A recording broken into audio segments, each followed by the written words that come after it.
if you had to give some advice to your 18-year-old self, what would it be? Go spend 4 to 5 years figuring out like the world and how to get into it while you aren't really tied down. Mm-hmm. Like go out there and go figure out the world. It's Go a big live. world. Yeah. And because once you kind of get this ball rolling, like Hard to move. yeah, and it's good to have that perspective when you start it. Absolutely. Welcome to Under the Knife, the podcast where we cut into topics such as politics, life advice, and medicine, and we do this with the precision of a licensed orthopedic surgeon. I'm your host, Dr. Craig Green, an orthopedic surgeon and elected public official. Justin, thanks for being here. So I found out earlier this week that I work with your wife a little bit at the hospital. Yeah, man. That was a funny way that rolled out. Is I have a good buddy of mine that kind of hit me up and said, "Hey, I got a buddy of mine that's doing these podcasts and they're interviewing these people about life, business, motivation. Do you want to be on it?" And this is the second time I'm on a podcast, and I think the first time my answer was like, obviously, like that. Nothing else really matters. Like, let's go give it a shot. Right. And so when I told my wife, she was like, small world, I'm probably going to see him at work. And sure enough, there it was. And the next day, again, man, Baton Rouge, like local, like that's a thing that I'm really starting to learn is like being in a place for a while is just powerful. Roots. Yeah. Well, not only that, but my dad's always said life's about relationships. And sure enough, the longer you stay in one place, the deeper that network grows. And, there's so many people that are just a phone call away. I hear a lot of people say, I want to retire at the end of my life and move to where I don't know anyone. I'm kind of more of the guy, like, I wouldn't mind traveling well, but this is home. No, I completely agree with that. Like, we're funny that you mentioned my wife and that. And one of the things we're really thinking about is we're really looking into the homeschooling piece of things right now because of a lot of the technology things that are happening. It's becoming a lot more viable. But also we're thinking, hey, can we go like travel a little bit while they're young and really kind of show them the world, but like still, like you said, be here and be home. And so we're really kind of thinking about giving that a shot. And so, well, speaking of technology, tell me a little bit about what you do. So I've been in tech for about 15 years generally. We have a consulting company that me and one of my buddies started that builds software in Baton Rouge. But then I've been a CTO of a payment company for about 4 or 5 years in the utility space.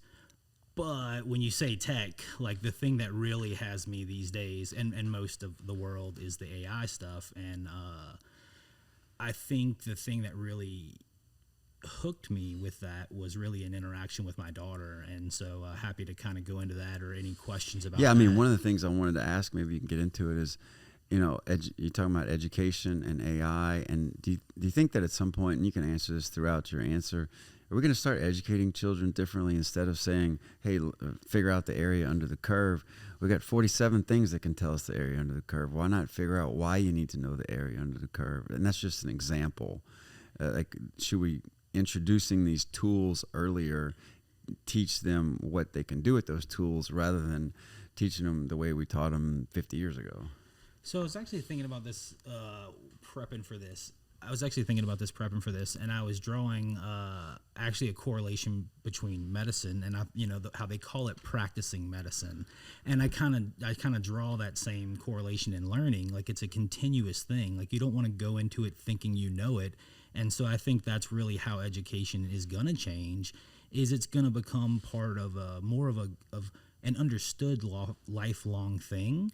But hopefully these tooling and that's coming out of all this is really making the barrier to continuing to do that a lot lower. Mm-hmm. And so like that's what I'm excited about because I love learning as part of my job. And I know in your job, it's a continuous thing as well. Well, plus like with medicine anyway, the doubling rate of information is exponential. It's not just gradual. And so, what they had to learn in 4 years of med school in 1960 is way different what you learn in 4 years of med school in 2023. And yet it's still 4 years. Yeah. And distance equals rate times time. So the volume of information is just, it's got to be a lifelong learner in order to put these things into work. And I think that's both true and what scares a lot of people with the technology is it is a very daunting thing to look at this pace that you got to keep up with.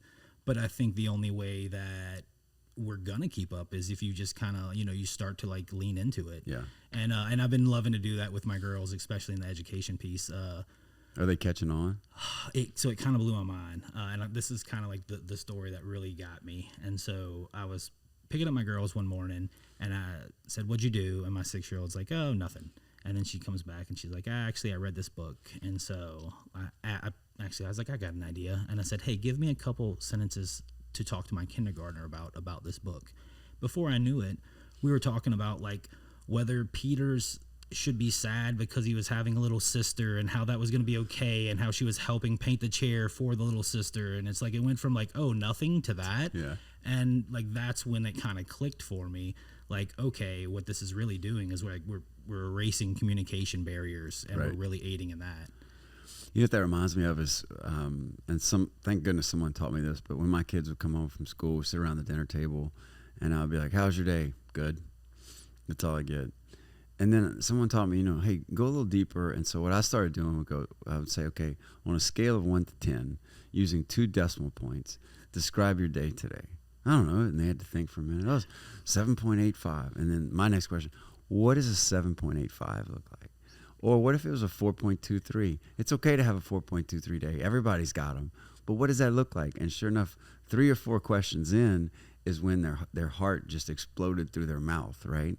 Or I would say pick two words to describe your day, and they had to find those. Yeah. And so similar to what you're saying is like if you knew a little background about that book and you could ask 3 questions, then all of a sudden they're vomiting, So I don't know if it was a pastor or where it was, but there's this kind of this visualization that I always recall in this, and he basically says, "Hey, raise your arm as high as you can." And he said, like, raise it a little bit higher. And everybody had a little bit more to give.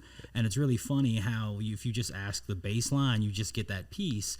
But if you just push a little bit, you can break past that. And I think that's kind of basically what we're saying here. When I think kids, more than anybody, know, are you checking the box or are you really interested? Yeah. No, it's so the next thing with the education piece is, so that next Saturday, I was like, okay, let me see what I can really do with this. And so my 6-year-old, she's learning to read. And so I kind of pulled up ChatGPT, the thing that everybody has. Mm-hmm. And I was like, hey, you're going to talk about that book. I want you to give my daughter 3 sentences, very easy. And I want you to then give her 3 places to take the conversation. And we're starting to do that. And immediately I was able to go, hey, words like jealousy are a little too hard. Tone it down. Yeah. And it just toned it down. Yeah. And then she's going and it's doing something. I had like a wild idea. And I was like, hey, put the phonetic pronunciation in parentheses next to it. And it did it. And I told her, hey, baby, this is how it's spelled and this is how it sounds. And the very next time it used the same word, and she looked at me and she was like, and I go, it's the hard word. And she goes, it didn't put the thing next to it. And when I knew that, I was like, man, like what we can do with this kind of technology for good is kind of worth running that direction. Yeah. And so, well, it brings me up to something I want to talk to you about, because I just finished, my favorite author is Walter Isaacson. He's a biographer. You may be familiar with him. He's written like Einstein, Jobs, The Innovators, Da Vinci, but his most recent one is Musk. Okay. And it's really good. And he goes into a lot about Elon and AI. Yeah. And a lot of what Elon's trying to do is preserve human consciousness in case, there's some cosmological disaster that occurs. And yet he's trying to be part of the AI leading conversation. And one of the things I want to ask you about is the whole human consciousness within AI. And the analogy that I think of is like, if I ask ChatGPT, hey, can you get me out of this fight I'm having with my wife? ChatGPT would be like, I got nothing for you. Well, maybe not, because like, I think that's assuming I have a fight with my wife. You're correct. Well, I mean, I think you bring up a very important point, is like, what is the AI thing we're seeing right now? And the AI thing we're seeing right now is that's really taking everybody away. It's generative AI. And basically it's like the world's most advanced prediction engine. And so if you had enough fights with your wife and how you solve them to feed into data, it probably could give you examples. But it's very important to remember, it's just guessing, and it's to the human point. Which is what I'm doing too in a fight. But you need a human in there because it's there to serve the people. And so like its output should be like, hey, is this steered direction for the people? And so the other big thing you always see is a fear of jobs. And to some degree, who knows what that looks like. But in reality, it's like, I kind of don't want to have to work my job as much as if you said, do I want to go to a beach and appreciate the breeze? Like, probably, yeah, definitely. Yeah. And I don't think I'm not worried about the computer, like, taking my ability to appreciate the breeze on the beach. Like, it's not going to happen that way. And so it's very interesting with the human consciousness piece, because it's very, like, it can feel that way right now, and that's where it gets really weird. But it's the machine learning part of it where it can you know, if you could catalog 100 fights, it'd probably have a some good analysis and advice for 101. But you could also put a system in place that maybe says, hey, Dr. Craig, don't say that right now. Yeah.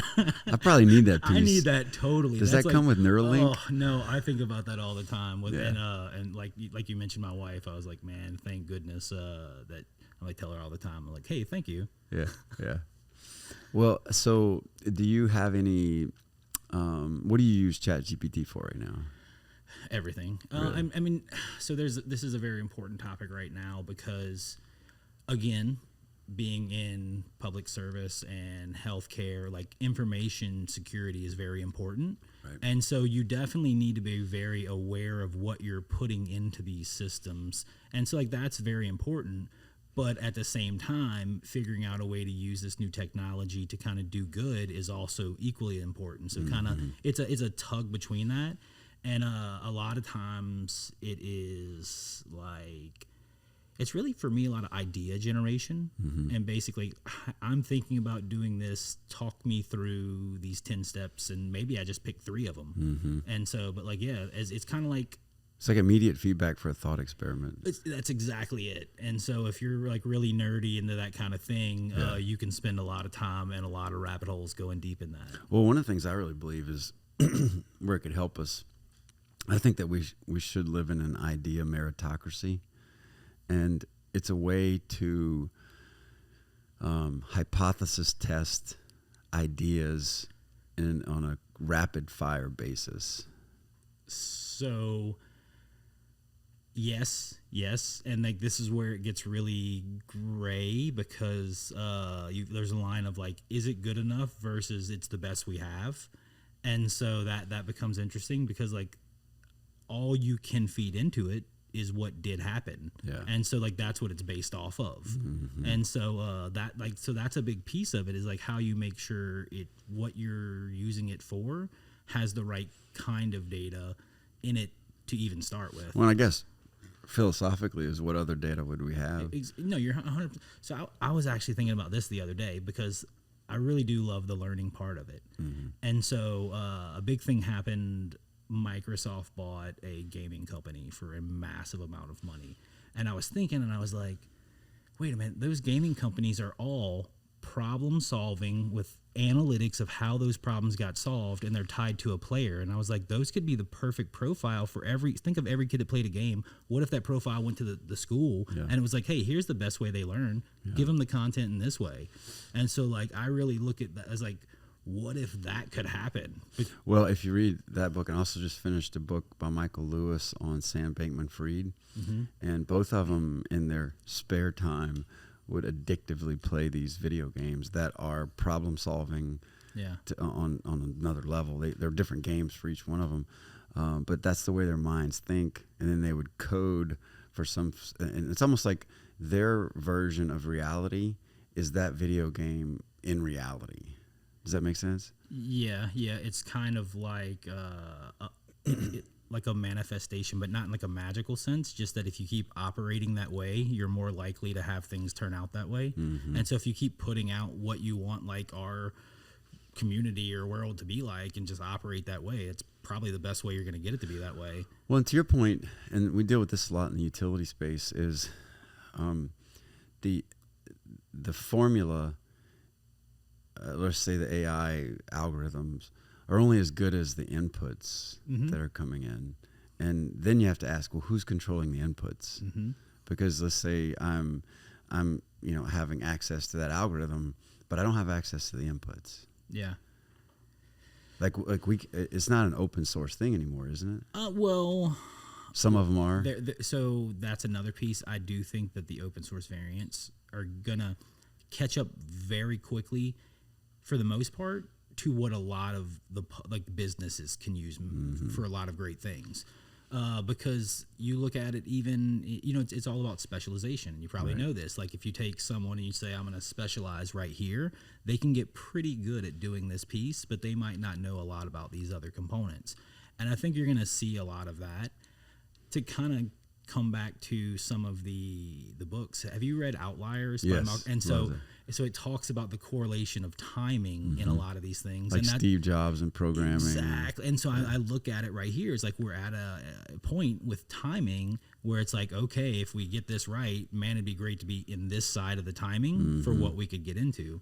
And so, like, I have 2 young daughters, and that probably affects my thinking massively right now.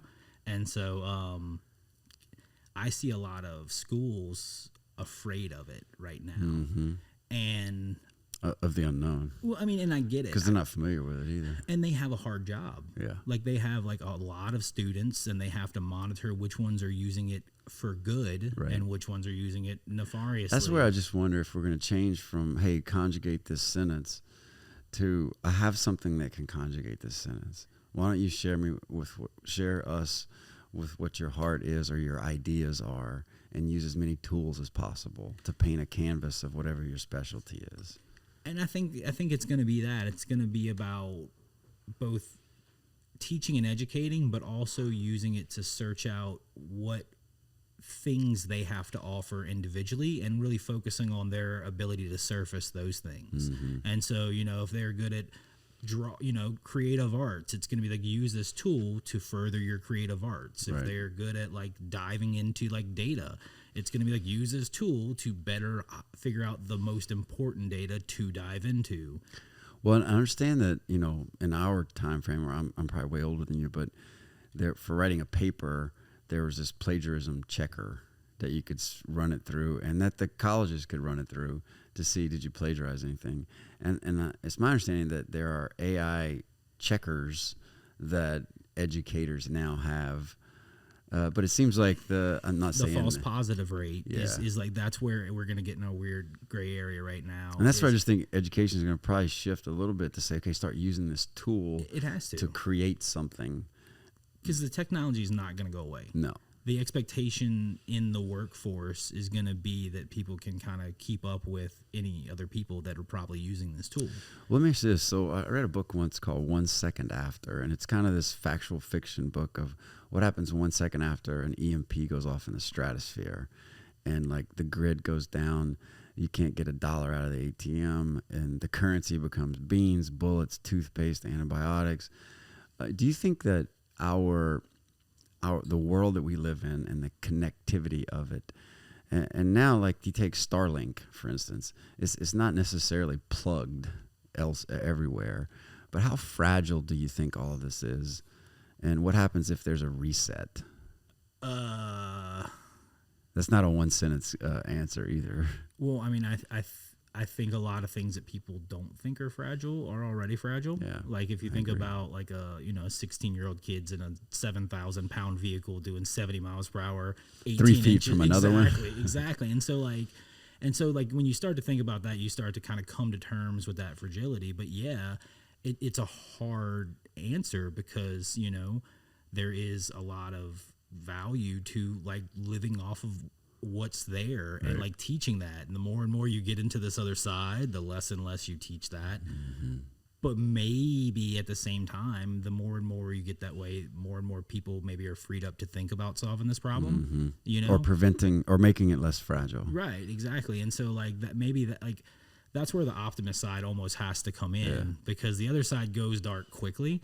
And so if you just get in the other side and be like, hey, can we just go this way and solve those problems? That's what I think. Like, take Elon. He's done a good job. I don't know if you've heard this, but one of his future plans, and his future is much quicker than the way we think of future, is that once Tesla achieves self-driving, that he's then going to have Tesla auto insurance, because he can prove that our cars are much safer, and we stand behind that so much that we'll insure anybody that drives our own cars.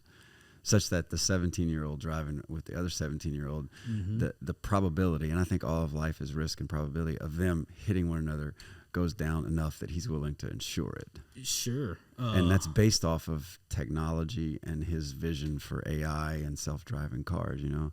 And that's just, I'm just saying, that's kind of where those worlds collide of, well, you got to get from point A to point B, and not thinking about technology as much to how could this help us on a day-to-day basis. Well, if you tone it back a little bit, like to some degree, I want to do other things while I'm driving personally. Like I'm like, oh, like time, like it comes back to the human nature of it. Like time is that ultimate resource, and technology's job is to claw back time. That's right. And so like, and you know, I don't know if it's for the insurance reasons, but I kind of like, I kind of want my two little girls. I'm like, yeah, it'd be cool if all the cars were automated. Yeah. You know, I mean, it's impossible to go over the double yellow line. Exactly. Like, yeah, sure. Text me while you're calling because nobody's driving. Like, so, but then who knows? Like, then you get into the timeline of that, and who knows? So then you got to figure out, what steps happen when. Well, tell me about. I assume you code? Yes. And how many languages do you code in? Primarily 2 or 3, just because we're kind of steeped in a certain tech stack, and so it's like, you know, the tools are pretty much in place, and so there's that. But it's been really freeing, because as these things come into play, also having a skill set to kind of kick the tires on them and see that has really just been opening a lot of that up. But these days it's a little less. These days I am starting to have to do a lot more on the people side of things, and that's a whole different perspective from the coding things. Because like when we talk about the AI, I can think like, okay, logically this is probably what's happening. But when you jump over to the people side of things, you're like, well, that goes out the window. Well, look, that comes into my world with orthopedics, but also politics, of saying, okay, I think this is the answer, but then getting buy-in for that answer often takes more than just the simple logic of it. It's the human interaction. It's 100%. The relationships. So will your daughters learn how to code? So I don't know that I care that they code as much as I care that they problem solve. We recently got into Legos about 6 months ago, and so we've built about 34 sets since then, and it's pretty awesome because when we go to the Lego spot, they typically put an age on them, like 6 plus, 12 plus. And my girls are doing really good ones now, and my 6-year-old's like, oh, we can't get that one, it's for 12-year-old. And I was like, no, you can, babe. Absolutely. And so again, I don't know that it's code, because I think what a lot of the tech is even coding is just a communication barrier. And so to the point of like people and communications and that kind of stuff, like that's what it is, and that barrier is going down. Breaking it down. So I don't know that, like, yeah, they're going to do it. It might not be with programming languages. It might be with other things. Well, look, it sounds like you're on the front lines of the Legos. I like that topic, because I heard somebody not long ago say, you know, when we were young, Legos were just multicolored, multi-shapes, and you used your creativity to build a fort or a boat.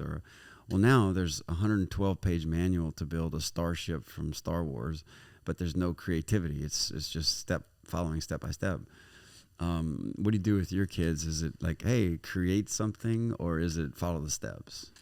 So it was very, very purposeful, kind of. And again, in the gray area, there was a time where it was just the books and follow the steps. But now they have the Lego apps, and it's almost like a CAD app, and you can spin the pieces and move them and do that kind of stuff.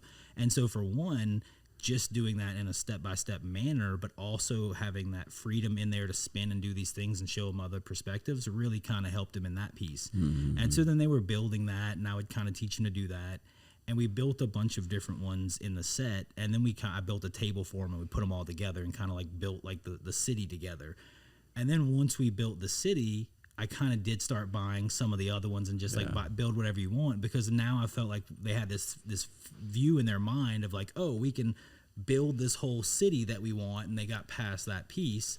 And now it's like, yeah, cool. And I think my little girls built like a cell phone in a bunk bed and like that kind of stuff out of the stuff that matters to her. Exactly. Yeah. And you know, but again, it was getting her eyes open to the possibility and then being like, now go. Yeah. And so, and that was, and like, you know, and I'm not going to lie at all. I did buy a bunch of really cool Lego sets for me. Yeah. And I've got my eye on this 4 for foot the tall. kids. Exactly. My wife is like, are you ever going to stop buying Lego sets? I was like, I'm never going to grow up. They need a Pagani. Well, you know, I was thinking the other day, I watched the David Beckham Netflix special, probably because my wife wanted to watch the David Beckham. But he had a gift for kicking a ball, and you take Tom Brady throwing a ball, or even the guys, I think the hardest sport is probably baseball. And if those guys probably couldn't tell you the area under the curve or a lot of the math principles, but I think their brain gets it for that specific activity, right? Sure. And it's going to be interesting to me. The only reason I bring that up is to see the brain is something, and maybe it's because my dad's going through some brain issues right now, brain tumor and stuff. I don't think we've ever fully figured it out, but there are ways that people have figured out on paper and teach others, like Einstein. And then there's people like these athletes that they have their specific area of physics or whatever calculus figured out, and not in a way they can't articulate, but they can demonstrate. Sure. You know, and I think there's thousands of real world examples of that as well. It's gonna be interesting to see how technology can augment that.